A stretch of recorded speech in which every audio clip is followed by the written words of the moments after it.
the Arrma Granite voltage with a couple upgrades on it. Has these little clips, nothing special.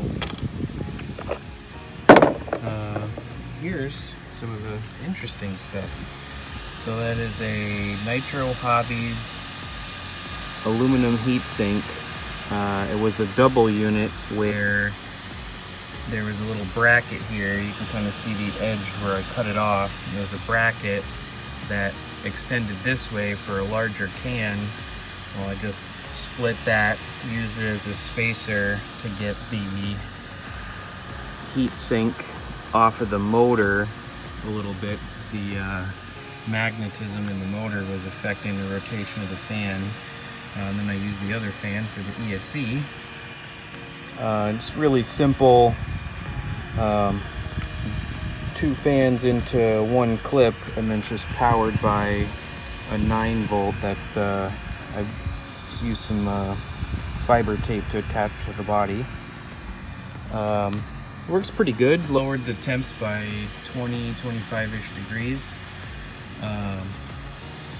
The biggest thing is I have these G-made 85 millimeter Diaphragm Shocks. They have a little adjustable collar here, so you can adjust the preload. I ended up with those thinking that the suspension had bad geometry from the factory, and it turns out I removed one of the factory shocks and the shaft was bent. So these are a big upgrade in terms of fixing an issue that I didn't know was there, and also being a huge improvement over the stock shocks. They're very springy and help the car jump a lot better. It also helps with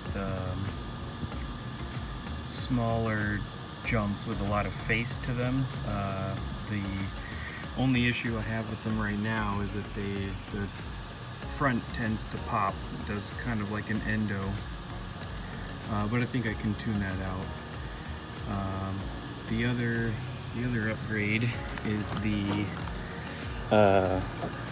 on the motor. You can't really see it obviously, but this is a Titan 12-turn 550 can, and since I was pulling it out anyway, I also did a 19-tooth pinion upgrade. I don't have a GPS on it or anything, but the stock does 17-18 miles an hour on the street. In a very scientific, empirical test, I had my wife do 25 miles an hour in her car, and I was able to match it. So looks like it picked up 7 or 8 miles an hour between the motor upgrade, 2S lipo, and the Pinion. For $100 platform and not very many upgrades available as off-the-shelf items, it's a pretty capable truck. I bought it for my daughter and I to play around with, and I think it's kind of taken over as a me kind of hobby.